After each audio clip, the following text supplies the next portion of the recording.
Hello and welcome back to a new YouTube video. Today I'm doing a 12.17 ADC tier list. So if you enjoy content, like, subscribe, and let's get into it. There were 3 changes this patch. We saw a buff towards AP Cogmore, a buff towards Misfortune, and a buff towards Senna. In the case of Senna, she gained quite a bit. It was a substantial amount of attack speed growth, with a slight buff towards the heal on Q. In the case of MF, it was base AD, and in the case of Cogmore, it was an AP ratio buff towards his W, Q, and R. I believe they were trying to obviously make AP Cogmore kind of viable as an option again without making it just the sit back and E-Wave playstyle, which we've seen in previous iterations. Doesn't seem to have really taken over in the bot lane. Obviously, AP Cogmore in the mid lane has seen a bit more play. The main kind of thing with Cogmore is the fact that he will opt into something like a Guinsoo's, and getting access to a bit of AP through Guinsoo's is really nice on him. So it is a slight buff towards his traditional builds, and for a champion which is already doing quite well at the moment, definitely would recommend trying him out. So let's get into the tier list. D tier is going to consist of the same champion, Kalista. I still don't recommend her. She is still a hard to pilot ADC who is on the weaker side of things at the moment. Even with the buff she received in the previous patch, her overall numbers are just still not that recommendable. The kind of issue with Kalista as a shape of a champion is she is a high skilled, reliant on pairings marksman, which makes her very, unlike early game skewed, which makes her very competitive, like focused and skewed for the most part, and that's just like really bad for her solo queue health. So she's a pick which will never really be supported within this elo bracket at the moment. Like mid elo Kalista is just something I would recommend completely avoiding. On the weaker side of things is some of my C tier picks. So Ezreal, I just believe to be like weak at the moment. The pick is still quite popular, and there have been people playing things like Cyclosword Ezreal. I believe Dragdar is like popularizing that at the moment, and it does give him access to a bit more damage. I believe on the third item, you're still going like the Trinity Manamune core with the Cyclosword as your third item within that build. Overall, I still don't rate him that highly. I think the consistency of the champion is just not as like the inconsistency rather of the champion traditionally just isn't as rewarding as just having a consistent hyper carry which scales better within the game. And oftentimes if you an Ezreal with 2 kills doesn't feel as anywhere near as threatening as a Jinx or just one of these other like Aphelios's, Sivers, for example, when they get access to that kind of gold, because they just spike so much harder on some of their items and scale so much more aggressively off gold than Ezreal, who traditionally spikes like on like your Trinity, on your Manamune, but can still be like, I don't think it's that like abhorrent the gap. He's just not as rewarding to play as some of the other options around him.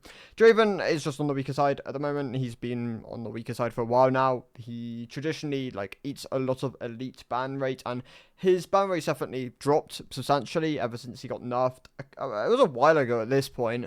Overall, as a pick, I just don't really recommend him. He is like an innately elite OTP skewed champion, and if you're not comfortable closing out games, he traditionally just isn't anywhere near as worth playing as like some of the other options around him.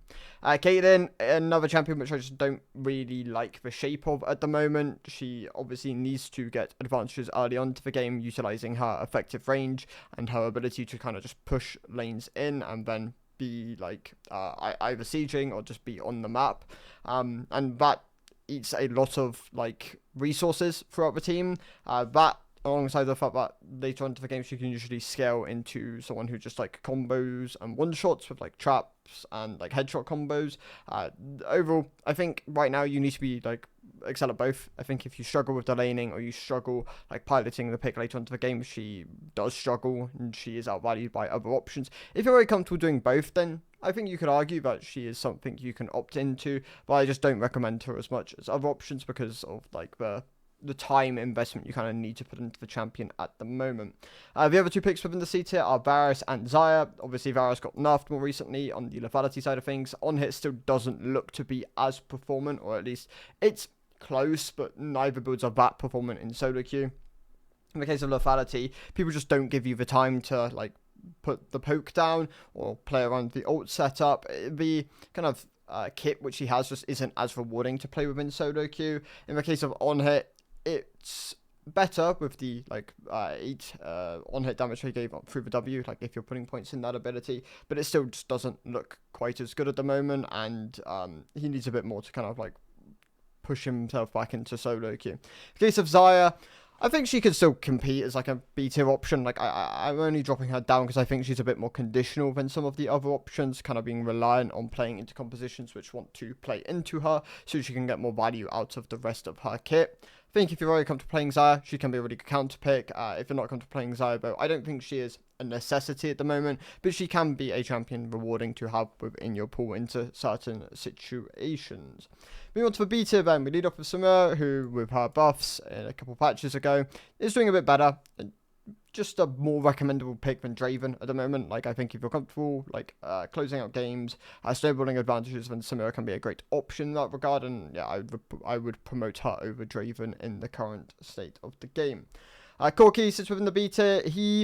I mean, people have, I mean, this is just like generalistically, the perception of early game champions is always going to be warped by the fact that you are playing against them, like, when you are laning as an ADC, you are playing against them, rather than later on into the game where you're kind of like, your team is playing against them. So, in that regard, I think that can definitely be something which warps the kind of idea of these champions, like your Simoas, your Dravens, your Corkis, for example. And I think that's quite important because I see a lot of like general perception like Corki's very strong, and I think in the right spots he can be really strong. Like I mean, even in like our competitive games, for example, we draft Corki quite early because of the access to wave clear, the early game strengths of the pick, the fact that he's very hard to assail, has mobility on the W, which are all very nice tools and make him very strong in elite and competitive. For solo queue, like for mid elo solo queue, he's not as recommendable because I think for once again kind of like Varus even, the kit just isn't as like you don't get as much value out of the full kit. The poke through the ult is just not going to be as valuable. Like your early game isn't going to be as relevant because the games traditionally go longer, and having a champion which scales better into the game is just going to usually have more value in this elo bracket. So that is just something to be aware of. I don't think the pick's bad though, and I think if you're already comfortable on him, he's a great champion to learn, very easy to play, and can fit into a lot of drafts. Lux, Seraphine, Veigar are just like my AP beta options at the moment. I think Seraphine's on the weaker side. I think Lux traditionally is only played by OTPs in the bot lane. Veigar doesn't scale that well into elite brackets of play. Like, they all kind of have their issues. In the case of Mel, it's just people don't max the right skill order. You should E-max, not Q-max. And I think when people start doing that, she'll jump a tier. But right now, people don't, so she kind of sits in this, like, B, like, even C tier kind of area. Like, she really just isn't performing that well at the moment as a champion. Ashe is within my beta. She is being buffed in the next patch. I don't think she's terrible at the moment, but she's definitely not like on like one of the premier ADCs, and I think Ashe traditionally like only really thrives as like one of the premier marksmen, or at least like a performance marksman. So I have her on the beta at the moment, but the buffs next patch are nice. They're sizable. 0.5 AD growth is nice for any marksman to gain, so I imagine she'll jump right back up to the A tier and be a pretty solid utility option to go to, probably like going ahead of Jhin once again. Thalios, I think, is an incredible champion at the moment, and if you want to put time into a hyper carry, he is an incredibly rewarding champion to like put that time into, but he does have a barrier to entry, and that is kind of what separates him from some of the other ones. I think if this was more elite tailored, I think Thalios is like an A, like even S tier option at the moment. Like, he's in a really good state, and is like, I'd say probably just behind Sivir in terms of elite, in maybe Zeri as well. But in like average play, then I recommend Sivir and like Jinx and Zeri like a bit higher than him at the moment. Moving on to the B tier then, Senna is getting the jump up. She now sits as like a pretty solid high-end A-tier option. The heal increase is really nice. Basically, the way you want to look at it is it's giving her more HP to trade with. Obviously, Senna has a pretty small HP pool. She tends to be quite squishy, so getting access to a bit more durability through your Q is nice, and the attack speed growth allows her to scale better with like on the champion, which already scales quite nicely when you get access to like your souls and your item spikes. So yeah, she's performing quite well at the moment. A very deserving A tier option. Swain, I have him in the A tier. I rate him higher than the B tier options because I think in the right spots he's really good. He's a bit more conditional. Like, you want to pick him into those low damage compositions, which can't really punish him or like burst him down, and that's where he really thrives as a champion. And like, ever since they kind of changed him back along, he does have more tools to work with early on to the game. Like, he doesn't he can opt into like your Ares and just like poke a bit more with Q, which can be quite nice for the champion. So I do think he's a deserving A tier option at the moment. Yasuo sits within the A tier. He's also a bit conditional. Like, I'd have these two picks towards the lower end of the A tier because I think they do require something else to kind of like be picked within draft. Yasuo traditionally is just like airbornes and like some sort of front line within your composition to really get the most value out of the pick. Yunara sits within the A tier. She still performs like kind of just above the bar for like average play. Obviously in elite and competitive she's like #1 marksman, or at least like up there. Like Sivir might be considered #1 even competitive at the moment, but Yunara is, I don't know, Yunara is definitely #1 in competitive, but like unlike Corki, Sivir all like up there. Anyway, yeah, Yunara for average play sits as like an A tier champion. She's being nerfed quite heavily in 25.18, so that is just something to be aware of. If you haven't already put time to her, I probably don't really recommend her as much now. But if you do play her, then you should continue to play her for the rest of the patch because she's a really good champion to put mastery into, being very rewarding with like the mastery curve and having one of the like strongest mastery curves at the moment before going into next patch. Jhin, I've been in the A tier. He's like a low A tier option at the moment. He's not quite putting out the numbers which I kind of want to see out of Jhin.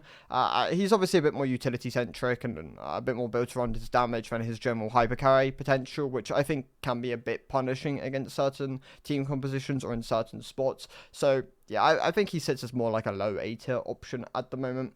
Lucian, I still really like him. I think in the right pairings, or which are a bit more broader these days, and like playing around mid waves, playing into compositions where you can get a lot of value out of his like more short range kind of like high mobility kit, I think he can be a really rewarding pick in that regard. But he does have a bit more of a barrier to entry than some of the other options within like the A, S, and even S plus tier.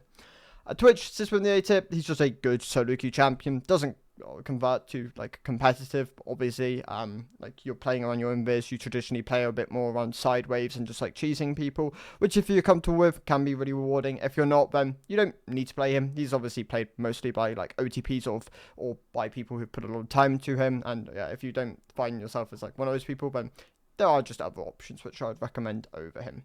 Ziggs, still a good AP option. Not my like premier AP option at the moment. I still recommend Hui over Ziggs. I think Hui is an incredible champion. But Ziggs definitely sits as like a mid to high end A tier option. Probably the second best thing you can go to.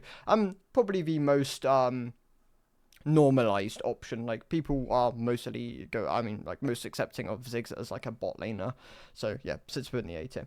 The other three picks within my A tier are Zeri, who still sits nicely towards the high end of the A tier. I still really like this champion. Her hyper carry capability, her playstyle is unique, obviously, but if you get ahead of the curve, or if you're finding yourself in a position where you can get like a really good ult, then I think she and Yunara are like pretty, like in a similar vein. I think Yunara is like better than Zeri in regards to her early game and some of the tools she has, but I think Zeri, if you give her gold, I mean, both of them, like, if you give them gold, are really value.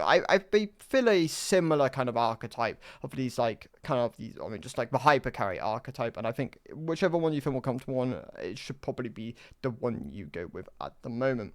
Kaiser, doing pretty well at the moment. Pairs really nice with engaged supports. Obviously, you probably want to focus around picking her with engaged supports. I don't think she's like the best blind option, but because obviously if you end up head with like a Sona or a Janna, you'll feel substantially worse than playing like your Sivers or your Jinxes, for example, but definitely still sits towards the high end of the A tier at the moment. And then Tristana, just dropped her down from the S to the A tier. I still think she's a really good champion, but not quite as recommendable as some of the S tier picks at the moment, as I really like a lot of the picks which you can be provided with. I just think she,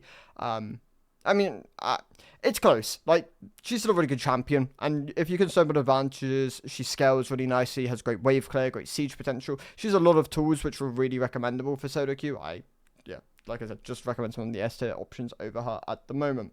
So the S tier, Vayne still sits within the S tier, still in a really good spot at the moment. Great for solo queue. Obviously, that is like for this elo bracket, she performs really, really well. The higher up you go, the more she'll be punished for her shorter range and her lack of wave clear. But like for mid elo, it's just not something which is going to matter as much. And if you can like individually carry fights, which Vayne can in a lot of situations with her high in like individual damage. I think she's in a great state at the moment. So yeah, one of the S tier options for sure.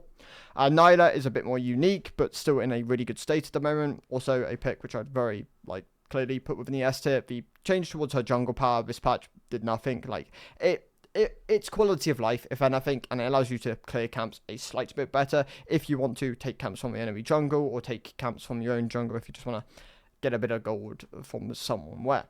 Smolder sits within the S tier, a great scaling option. I think if you enjoy kind of like the scaling archetype or the stacking archetype, I think Smolder and Senna are great options there for you at the moment. And I have him as like an S tier pick because I think he works quite nicely with a lot of the support pool at the moment.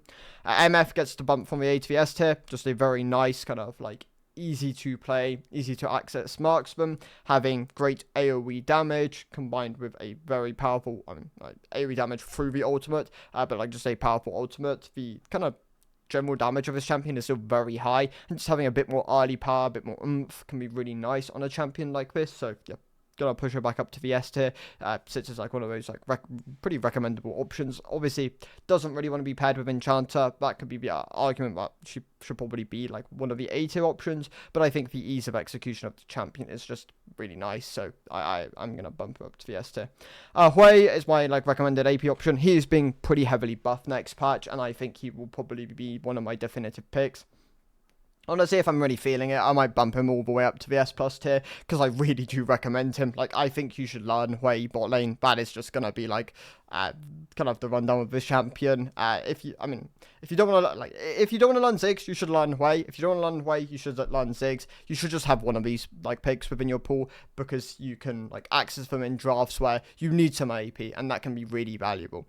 The S plus tier, I think Sivir is still my definitive number one. She's in a really good state at the moment. They gave her a bit more early game power, and ever since then she's kind of just been really good across the board, having access to a lot of damage, great AoE, great utility through her like ultimate, and like was kind of like so I don't want to say self-peeling tool, or but the tool of the E is really valuable. Being able to kind of have some way of like blocking really powerful spells is also really powerful. Like there's just a lot of really kind of valuable things with Civic at the moment, and like the wave clear also really nice. It allows you to just shove in waves and kind of like play around the map how you want to.